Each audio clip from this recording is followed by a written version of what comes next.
What up? It's just TV reviews. Today I'll be sharing my thoughts on season 3, episode 9 of BMF. I think I spoke too soon last time I said, oh, we did not have a break, and now they're giving us a freaking break that we don't need. Anyway, this episode is packed with a lot of things going on.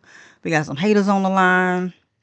We got people that's in their feelings. We got plotting going on, and potentially we're gonna have some people that's gonna lose their life. Let's get to it. All right, first up is Lucille. So Lucille, of course, she sees a lot of herself in Nicole. Well, not really a lot of herself, but knowing the potential that she had as a kid and knowing that she made wrong choices that she now as an adult regret. She wished that she would have, taken the time to get to know herself and just date other people and just enjoy life. But of course, she was a teenage mother. She had a husband, and she just didn't have time to be a kid and be a young adult. She was basically she had a lot of responsibilities. And she had a very hard life with Charles. And I think that Charles and Lucille probably had a bad marriage for a long time. I think Charles sleeping with Mabel actually I think it brought it to the forefront of the problems that they already had. And I think that's why she wants to just leave him and she wants to be with Maurice. So she's on a hot date with Dr. Maurice. And of course, he has sex on his mind, but he also makes her, lets her know that, he's been wanting her pretty much all his life and he's willing to wait for her. She decided not to sleep with him. And I think that her not sleeping with him, I think that turned him on a little bit more because because she's married. So I think that's more of a character thing. But I also wonder if Dr. Maurice is is he crazy or is he just, you know, he's lived a good deal of his life and now he knows exactly what he wants and he's going after it. I don't know what's up with that, but I do want her to be happy, live a soft life, and it's just not with Charles. But you know what? The thing that Charles actually, it seemed like he wants to fight for his family, but he's the only one that's fighting for his family. Just from the conversation that they had in the kitchen with Lucille, she does love him. She's just done. And when Charles went out on I'm gonna call it a date with his daughter, Nicole, he basically gave her sound advice of getting to know herself and just experiencing life. And that's exactly what Lucille is doing. So I'm thinking it's clicking, hopefully. So Charles gave Lucille some time to think about whether or not she wanted to go on tour with him in the band. And of course, we all know that this is Charles's dream of being a musician. And Lucille, of course, she wanted Charles to go out into the world and just live his dreams. I She basically let him know that, she's not going. And I'm thinking that this is the pretty much the end. I think Charles has been fighting for them for so long. It's time for him to start thinking about himself and what makes him happy. And that band does exactly that. And Nicole also told him that. All right, up next is Detective Bryant and Jen and a little bit of Henry. So Detective Bryant decides that he wants to start being transparent to Jen, and he let her know that he unalived Tyson and that he put Tyson's body around the corner from Terry's restaurant because he has a plan to make Terry and Henry basically go at it so they can take each other out. But Jen also has a plan that she wants to plant a bug in Henry's cane. So I think that I think Jen is gonna die, man. Like she's literally playing with fire. I mean, everything that Brian touches, it just goes bad. He's trying to bust Meech, and he can't. He's in a losing season. So Henry is upset, because Henry is always in her feelings, right? So she's worried about Tyson. He hasn't been answering her phone calls. So Uncle Ruckus comes to the rescue once again, and he has his men to go out and to find Tyson. And he also let Henry know that the Chaldeans, I think that's how you pronounce it, is that Terry is actually going to be the Chaldeans' new supplier. And that actually made sense as to why, the Chaldeans cut her off. So Jen, while, Henry's talking to Uncle Rufus, whatever his name is, Jen is over there trying to plant the bug in Henry's cane, but she was unsuccessful. But guess who walked in the door? Major Gar. Jen took that as an opportunity to flirt with Henry so that they can get out of there. So they make it back to Henry's place, and Jen asks Henry to make her a drink. Jen used this as an opportunity to plant the bug in Henry's cane. Um, this time, she actually was successful. During this time of drinking, they were bonding over their lives, and I guess Jen decided to celebrate planting the bug by getting her cat eaten by Henry. But I do think that Jen is torn. I think it's a part of her that likes Henry, and the other part just wants, to put her away. I do think that Henry does have feelings for Detective Jen, or at least she's intrigued. Um, what one thing that I have noticed so far of watching Henry is that she's very emotional.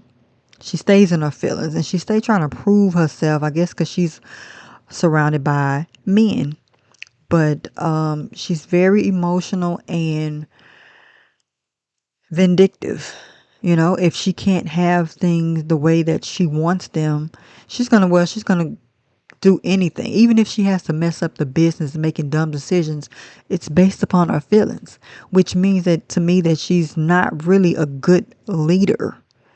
And that's why her dad is not giving her the freedom to do whatever she wants. He kind of gotta have to wheel her back in or fix problems that she's creating because homegirl is just wilding.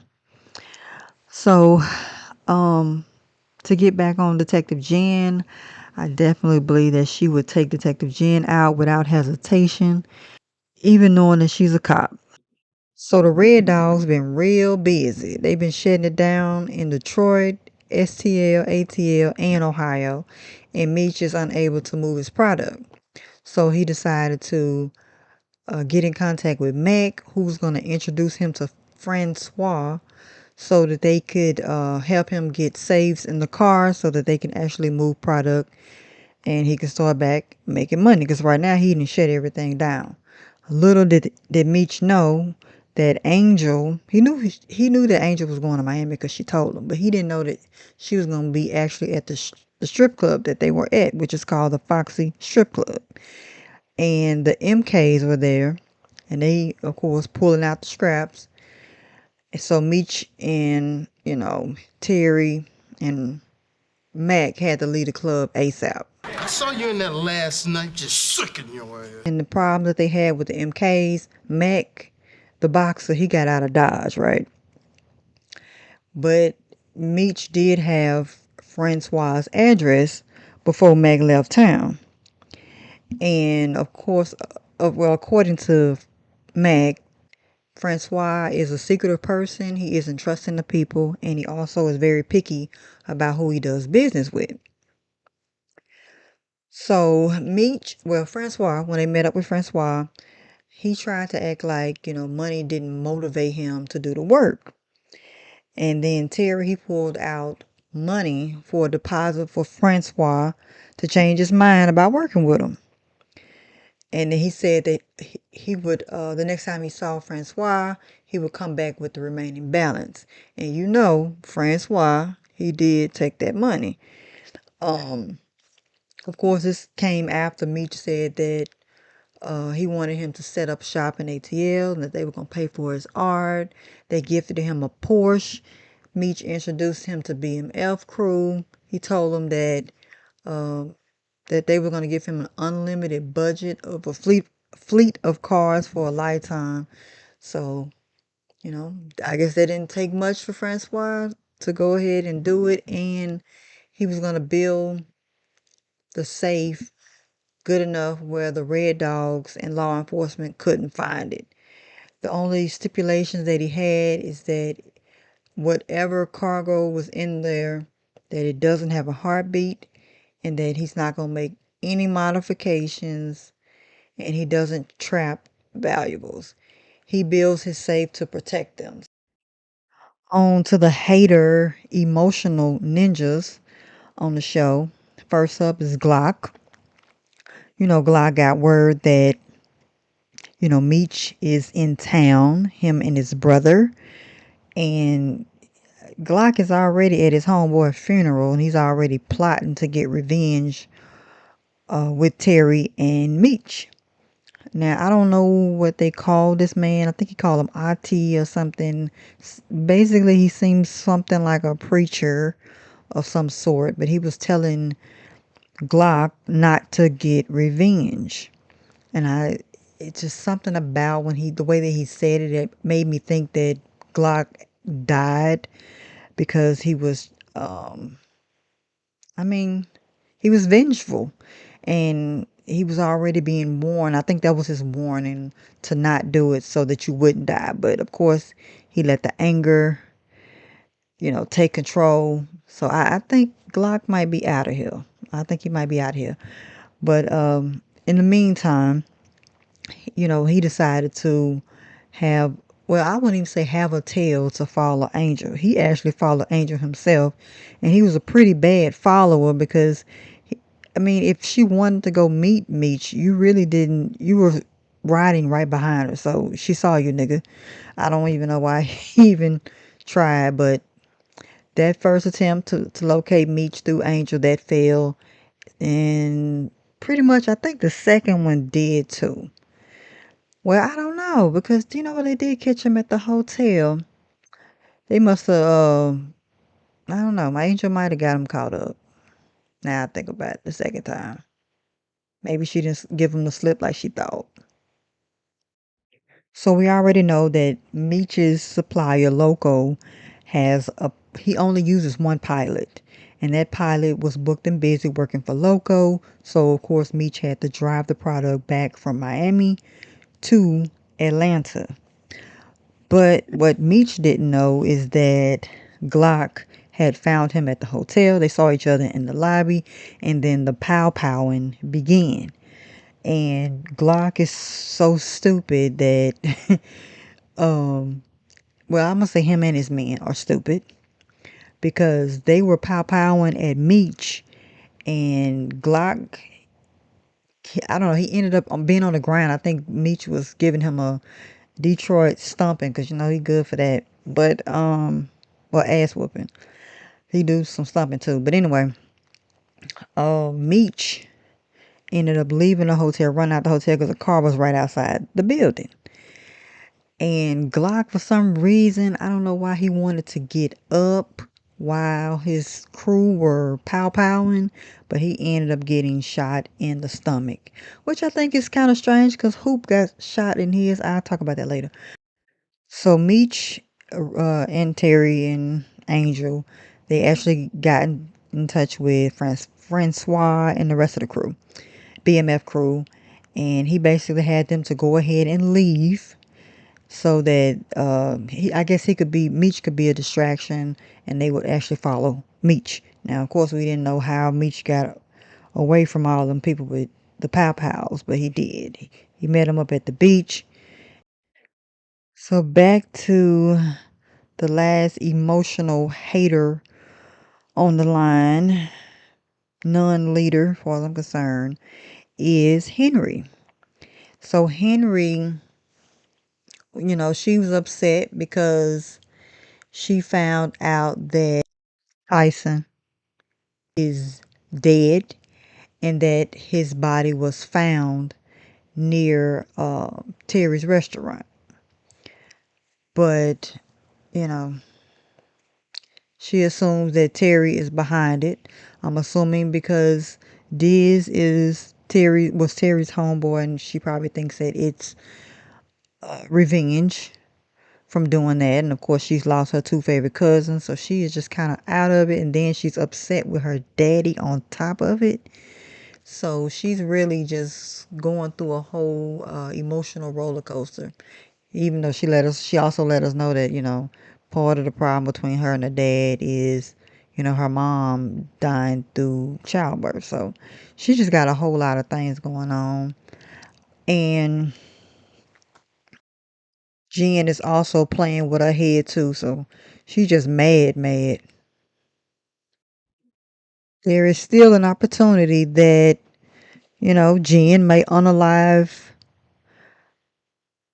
Henry herself. But I'm just wondering, well, I guess it could be self defense, even though she's not supposed to be working the case. Self defense would definitely suffice if Henry comes after her. But it's more like when, because she's definitely coming. I'm low key disappointed in Hope because Saki died kind of like that. Saki, it's like everybody knew Lamar was on the hunt for BMF members, and yet he out here taking a piss and getting pow, and now he gone. With Hoop, I mean, I get Hoop was working or whatever and distracted, but I feel like you should always have that thing on you. And I would even had a vest on, but again, Hoop got caught slipping. That's my homeboy. I love him since the first, like, the beginning, season one. That's my homeboy. I thought they was gonna try to get him tied up when Detective Jen and Brian were actually following him. I think that house was actually Hoop's house. It was a nice big house. But apparently, Jen and Brian had other things going on, so that kind of fell by the wayside. And Hoops is out here, I'm not gonna say doing the Lord's work, but he out here working. So when the BMF crew arrived back in ATL, they were pulled over by the Red Dogs, who had a tip that they had products in the car. And at the end of the day, we already can kind of put things together to know that emotional hater, is none other than Remy, because he also had eyes on Meech as well. So, but as Francois was saying before, that it's a really, you have to have a combination in order to get into the safe, and you have to have a chainsaw that can actually basically chop through metal and chop the car in half. So I don't really think that they're gonna find anything, but they're gonna tear it up until they do.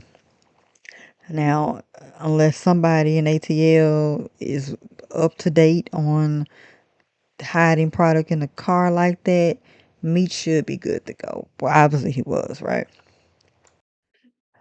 The Red Dogs, since they didn't find anything while looking for drugs on the streets, they had a right to impound the car and to conduct a search.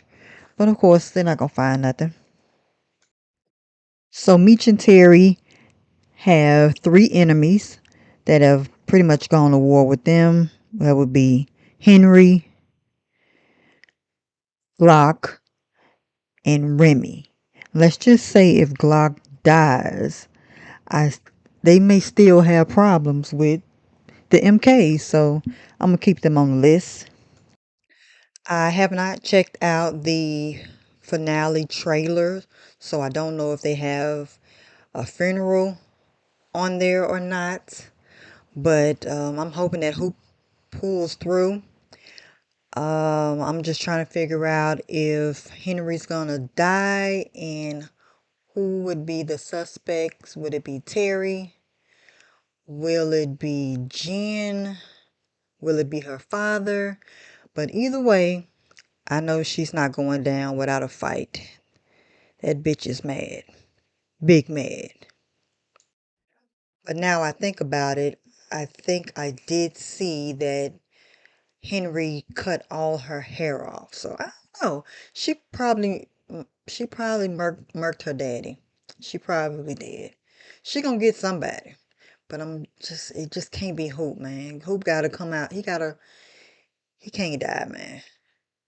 Not my Hoop.